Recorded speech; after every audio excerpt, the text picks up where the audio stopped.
ಗುರೂಜಿ, ನಮ್ಮ ವೀಕ್ಷಕರೊಬ್ಬರು ವಾಟ್ಸ್ಆ್ಯಪ್ ಮೂಲಕ ಒಂದು ಸಮಸ್ಯೆಯನ್ನು ಕಳಿಸಿದ್ದಾರೆ. ಅವರ ಜಾತಕ ಫಲ ಯಾವ ರೀತಿ ಇದೆ ಗುರೂಜಿ ಅಂತ ಕೇಳಿದ್ದಾರೆ. ಅವರ ಹೆಸರು ಚರಣ್ ಅಂತ, ಹುಟ್ಟಿದ ದಿನಾಂಕ 31/1/2001. ಪ್ರಶ್ನೆ: ಈಗಿನ ಅನುಗ್ರಹಗಳು, ಗ್ರಹಗಳ ಪರಿಸ್ಥಿತಿ, ನಾನು BE ಮಾಡಿದ್ದೇನೆ ಹಾಗೂ ಒಂದು ಖಾಸಗಿ ಕಂಪನಿಯಲ್ಲಿ ನಾನು ಕೆಲಸವನ್ನು ಮಾಡಿದ್ದೀನಿ. ಕಾರಣಾಂತರದಿಂದ ನನ್ನನ್ನು ವಜಾ ಮಾಡಿದ್ದಾರೆ. ಬೇರೆ ಕಂಪನಿಯಲ್ಲಿ ಉದ್ಯೋಗ ಸಿಗಬಹುದೇ ಹಾಗೂ ಎಷ್ಟು ದಿನದಲ್ಲಿ ನನಗೆ ಕೆಲಸ ಸಿಗತ್ತೆ ಅಂತ ಪ್ರಶ್ನೆಯನ್ನು ಕೇಳಿದ್ದಾರೆ. ಪರಿಹಾರವನ್ನು ತೋರಿಸಿ ಗುರೂಜಿ ಅಂತ ಹೇಳಿದ್ದಾರೆ. ಚರಣ್ ಅಂತ ಹೇಳಿ ನಮ್ಮ ತಮಿಳುನಾಡಿಂದ ಇವರು ರೇವತಿ ನಕ್ಷತ್ರ ಮೀನರಾಶಿ. ಈಗ ಇವರಿಗೆ ನಡೀತಾ ಇರುವಂತಹ ದಶಾಕಾಲ ಶುಕ್ರ ಮಹಾರ್ದಶೆ ನಡೀತಾ ಇದೆ. ಶುಕ್ರ ದಶೆಯಲ್ಲಿ ಪ್ರಸ್ತುತ ಈಗ ಶನಿ ಭುಕ್ತಿ ನಡೀತಾ ಇದೆ. 6ನೇ ತಾರೀಕು 3ನೇ ತಿಂಗಳು 2025ರವರೆಗೆ ಶುಕ್ರ ದಶಾ ಶನಿ ಭುಕ್ತಿ ನಡೆಯುವುದರಿಂದ ಶನಿ ಪ್ರಾರಂಭ ಕಾಲದಲ್ಲಿ ಉದ್ಯೋಗ ಸ್ಥಳದಲ್ಲಿ ಸ್ವಲ್ಪ ಅಸಮಾಧಾನ ನಿಮಗೆ ಈಗಾಗಲೇ ಬಂದಿದೆ. ನಿಮ್ಮ ಜಾತಕದಲ್ಲಿ ಶನಿಯು ಅಸಮಾಧಾನ ಭಾವದಲ್ಲಿರುವುದರಿಂದ, ಶುಕ್ರನು ಉಚ್ಚ ಸ್ಥಾನದಲ್ಲಿರುವುದರಿಂದ ನಿಮಗೆ ಎಷ್ಟು ದಿನ ಅಂತ ತಾವು ಕೇಳಿದಿರಿ.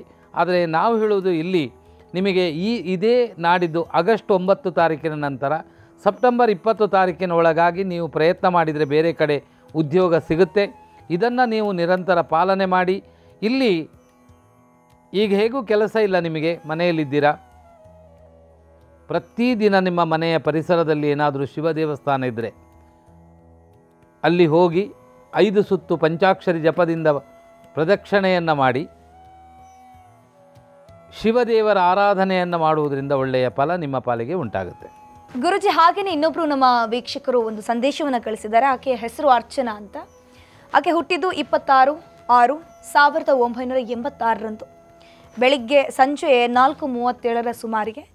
ಹುಟ್ಟಿದ್ದು ಶಿವಮೊಗ್ಗ. ಒಳ್ಳೆಯ ದಿನಗಳು ಯಾವಾಗ ಬರುತ್ತೆ ಗುರುಜಿ ತಿಳಿಸಿ ಅಂತ ಕೇಳಿದ್ದಾರೆ. ಅರ್ಚನಾ ಅವರೇ, ನಿಮ್ಮದು ಶತಭಿಷ ನಕ್ಷತ್ರ ಕುಂಭರಾಶಿಯಲ್ಲಿ ಜನನಾಗಿದ್ದೀರಾ. ನಿಮಗೆ ಈಗ ನಡೀತಾ ಇರುವಂತಹ ದಶಾಕಾಲ ಶನಿ ಮಹಾರ್ದಶಾಕಾಲದಲ್ಲಿ ತಾವಿದ್ದೀರಾ. 20/5/2035ರವರೆಗೆ ಶನಿ ದಶೆ ನಡೀತಾ ಇದೆ. ಈಗ ನಿಮಗೆ ಶುಕ್ರ ಭುಕ್ತಿ ನಡೀತಾ ಇದೆ. ಶುಕ್ರ ಭುಕ್ತಿ 11/5/2026 ಅಲ್ಲಿಯ ತನಕ ಶುಕ್ರ ಭುಕ್ತಿ ನಡೀತಾ ಇದೆ. ನೀವು ಒಳ್ಳೆಯ ದಿನ ಯಾವಾಗ ಬರ್ತದೆ ಅಂತ ನೀವು ಕೇಳ್ತಾ ಇದ್ದೀರಾ. ಈಗ ನಿಮಗೆ ಶನಿ ದಶ ನಿಮ್ಮ ಲಗ್ನದಲ್ಲಿಯೇ ಇರುವುದರಿಂದ ಪಾಪಗ್ರಹ ಲಗ್ನದಿದ್ದರೆ ಪರಾಜಿತರಾಗ್ತಾರಂತೆ. ಹಾಗೆ ಧನಕ್ಷಯವಾಗುತ್ತೆ. ಅಥವಾ ಬಂಧುಗಳೊಂದಿಗೆ, ನಮ್ಮವರೊಂದಿಗೆ ಆತ್ಮೀಯತೆಯ ಸ್ನೇಹ ವಿಚಾರದಲ್ಲಿ ಕೆಲವು ಅಸಮಾಧಾನಗಳು ಉಂಟಾಗುತ್ತೆ. ನಾವು ಮಾಡಿದ ಒಳ್ಳೆಯ ಕೆಲಸ ಇನ್ನೊಬ್ಬರಿಗೆ ಅದು ಕೆಟ್ಟದ್ದು ಅಂತ ಅನಿಸಬಹುದು. ಇಂತಹ ಕೆಲವು ಸಂದಿಗ್ಧ ಪರಿಸ್ಥಿತಿಗಳು ನಿಮ್ಮ ಮಾನಸಿಕವಾಗಿ ಬಾಧಿಸಿದ ಲಕ್ಷಣಗಳು ಜಾಸ್ತಿಯಾಗಿ ಕಾಣಿಸ್ತಾ ಇದೆ. ಆದರೆ ನಿಮಗೀಗ ನಡೆಯುವಂತಹ ಈ ಒಂದು ಶುಕ್ರ ಭುಕ್ತಿ ನಾಡಿದ್ದು 2025ರಿಂದ ಒಳ್ಳೆಯ ಫಲವನ್ನು ನೀವು ಪಡೆದುಕೊಳ್ಳುವುದರಲ್ಲಿ ಸಂಶಯ ಇಲ್ಲ ಅಂತ ಹೇಳ್ತೇನೆ. ಸ್ಥಳ ಬದಲಾವಣೆಯೋ ಅಥವಾ ಶತ್ರುಗಳಿಂದ ಮಿತ್ರರಾಗುವಂಥ ಸಾಧ್ಯತೆಗಳು, ಅನಿರೀಕ್ಷಿತ ಸಂಪತ್ತು, ಉದ್ಯೋಗದಲ್ಲಿ ಹೊಸ ಬದಲಾವಣೆಗಳು, ಸಾಂಸಾರಿಕವಾಗಿ ಶುಭ ಫಲಗಳನ್ನು ಪಡೆದುಕೊಳ್ಳುವ ಯೋಗಾದಿಗಳು ಚೆನ್ನಾಗಿ ಕಾಣಿಸ್ತಾ ಇದೆ. ನಿಮ್ಮ ಜಾತಕದಲ್ಲಿ ಒಳ್ಳೆಯ ಯೋಗಗಳು ಚೆನ್ನಾಗಿದೆ. ಗಜಕೇಸರಿ ಯೋಗ ಇದೆ. ಹಾಗೆ ನಿಮ್ಮ ಜಾತಕದಲ್ಲಿ ಗುರುಚಂದ್ರ ಯುತಿ ಯೋಗವಿದ್ದಾಗ ನಿಮ್ಮ ಏನೆಲ್ಲ ಸುಖ ಫಲಗಳನ್ನು ನೀವು ಅಪೇಕ್ಷೆ ಮಾಡ್ತೀರೋ ಅದೆಲ್ಲ ನಿಮಗೆ ಈ ನಾಡಿದ್ದು ಶನಿದಶ ಚಂದ್ರಭುಕ್ತಿಯ ನಂತರ ಚೆನ್ನಾಗಿ ಸಿಗುತ್ತೆ ಅಂತ ಹೇಳ್ತೇನೆ. ನಮಸ್ಕಾರ. ಗುರುಜಿ, ನೀವು ಈಗಾಗಲೇ ಅವರಿಗೆ ಅರ್ಚನಾ ಅವರಿಗೆ ಫಲವನ್ನು ಹೇಳುವಂತಹ ಕೆಲಸವನ್ನು ಮಾಡಿದ್ರಿ, ಪರಿಹಾರವನ್ನು ಹೇಳಿದ್ರಿ. ಅರ್ಚನಾ ಅವರೇ, ನೀವು ಕೂಡ ಖುಷಿಯಾಗಿದ್ರಿ ಅಂತ ಅನ್ಕೊಂತೀನಿ. ಯಾಕಂದರೆ ನಿಮ್ಮ ಫ್ಯೂಚರ್ ಬಗ್ಗೆ ಒಂದಷ್ಟು ಮಾಹಿತಿಗಳನ್ನು ಗುರುಜಿ ಹೇಳಿದ್ರು. ಗುರುಜಿ ಹೇಳಿದಾಗೆ ಪೂಜೆ ಪುನಸ್ಕಾರಗಳನ್ನು ಪಾಲನೆ ಮಾಡಿದ್ರೆ ನಿಮ್ಮ ಪೂಜೆಗೆ ಪ್ರತಿಫಲ ಸಿಗುತ್ತೆ, ನಿಮ್ಮ ಜೀವನ ಭವಿಷ್ಯ ಕೂಡ ಒಳ್ಳೆಯದಾಗುತ್ತೆ. ಈಗ ಮುಂದಿನ ವೀಕ್ಷಕರೊಬ್ಬರು ಸಂದೇಶವನ್ನು ಕಳಿಸಿದ್ದಾರೆ. ಅವರ ಹೆಸರು ಗಿರೀಶ್ ಅಂತ, ಹಾಸನ ಜಿಲ್ಲೆಯ ಚನ್ನರಾಯಪಟ್ಟಣ ತಾಲೂಕಿನವರು ಇವರು. ಗುರುಜಿ, ನನ್ನ ಹುಟ್ಟಿದ ದಿನಾಂಕ 12/6/1982 ರಾತ್ರಿ 10:30 ಸಮಯದಲ್ಲಿ ಹುಟ್ಟಿರುವಂಥದ್ದು ಅಂತ ಹೇಳಿದ್ದಾರೆ.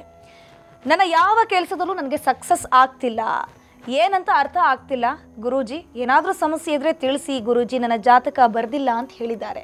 ಅಂದರೆ ಅವ್ರಿಗೆ ಜಾತಕ ಇಲ್ಲ, ತುಂಬ ಕಷ್ಟ ಆಗ್ತಿದೆ ಅಂತ, ಇದಕ್ಕೆ ಪರಿಹಾರ ಕೊಡಿ ಅಂತ ಹೇಳಿದ್ದಾರೆ. ಗಿರೀಶ್, ನಿಮ್ಮದು ಧನಿಷ್ಠ ನಕ್ಷತ್ರ ಕುಂಭರಾಶಿಯಲ್ಲಿ ತಾವು ಜನನಾಗಿದ್ದೀರಾ. ನೀವು ಕೇಳಿದ್ದೀರಾ ಯಾವುದು ಕೆಲಸ ಮಾಡಿದರೂ ನಂದು ಶುಭಪ್ರದವನ್ನು ಅನುಭವಿಸಲಿಕ್ಕೆ ನನಗೆ ಸಾಧ್ಯತೆ ಇಲ್ಲ ಅಂತ. ಈಗ ನಿಮಗೆ ನಡೀತಾ ಇರುವಂಥದ್ದು ಶನಿ ಮಹಾರ್ದಶ ನಡೀತಾ ಇದೆ. ಶನಿ ದಶೆಯಲ್ಲಿ ನಿಮಗೆ ಈಗ ಕೇತು ಭುಕ್ತಿ ವಿರಾಮವಾಗಿ ಶುಕ್ರ ಭುಕ್ತಿನೂ ಬರಬೇಕಷ್ಟೇ. ಈಗ ನಾಡಿದ್ದು ಸೆಪ್ಟೆಂಬರ್ ತಿಂಗಳಿಗೆ ನಿಮಗೆ ಶನಿ ದಶಾ ಕೇತು ಭುಕ್ತಿ ವಿರಾಮವಾಗಿ ನಂತರದಲ್ಲಿ ನಿಮಗೆ ಶುಕ್ರ ಭುಕ್ತಿ ಬರುತ್ತೆ. ಶುಕ್ರ ಭುಕ್ತಿ ಬರುವವರೆಗೆ ನೀವು ಸಮಾಧಾನದಲ್ಲಿರುವುದೇ ಒಳ್ಳೆಯದು.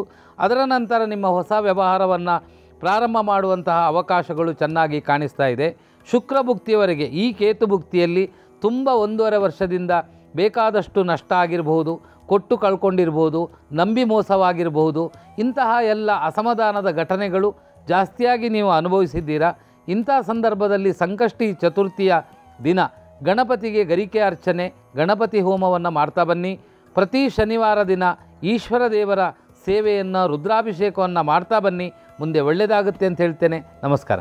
ಗಿರೀಶ್ ಅವರೇ, ನೋಡಿದ್ರಲ್ವಾ ನಿಮ್ಮ ಸಮಸ್ಯೆಗೆ ಯಾವ ರೀತಿ ಪರಿಹಾರ ಸಿಗತ್ತೆ ಅಂತ ಗುರೂಜಿ ಹೇಳಿದ್ರು. ಗುರೂಜಿ ಹೇಳಿರುವಂತಹ ಒಂದು ಕೆಲಸ ಕಾರ್ಯಗಳನ್ನು ಮಾಡಿದ್ರೆ ಅಥವಾ ಅವ್ರು ಹೇಳಿರುವಂತಹ ಪೂಜಾ ಕೈಂಕರ್ಯಗಳನ್ನು ಮಾಡಿದ್ರೆ ನಿಮ್ಮ ಪೂಜೆಗೆ ಪ್ರತಿಫಲ ಖಂಡಿತ ಸಿಕ್ಕೇ ಸಿಗತ್ತೆ ಅಂತ ಹೇಳ್ತಾ ಗುರೂಜಿ ಇಷ್ಟೊತ್ತು ನಮ್ಮ ಜೊತೆ ಕಾರ್ಯಕ್ರಮದಲ್ಲಿ ಇದ್ದು ಇವತ್ತಿನ ದಿನ ಭವಿಷ್ಯ, ದಿನ ಪಂಚಾಂಗ, ಹಾಗೇನೆ 12 ರಾಶಿಗಳ ಫಲಾಫಲಗಳು ಯಾವ ರೀತಿ ಇತ್ತು, ಹಾಗೇನೆ ನಮ್ಮ ವೀಕ್ಷಕರ ಜಾತಕ ಫಲ ಕೂಡ ನೀವು ಹೇಳಿದ್ರಿ.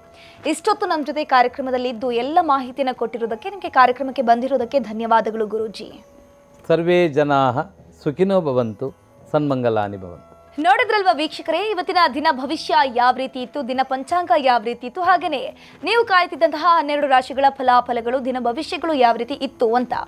ಇದಾಗಿತ್ತು ಇವತ್ತಿನ ದಿನ ಭವಿಷ್ಯ ವಿಶೇಷ ಕಾರ್ಯಕ್ರಮ. ನೋಡ್ತಾ ಇರಿ ನ್ಯೂಸ್ 18. ಜಾಲ ನಮ್ಮದು, ಬಲ ನಿಮ್ಮದು.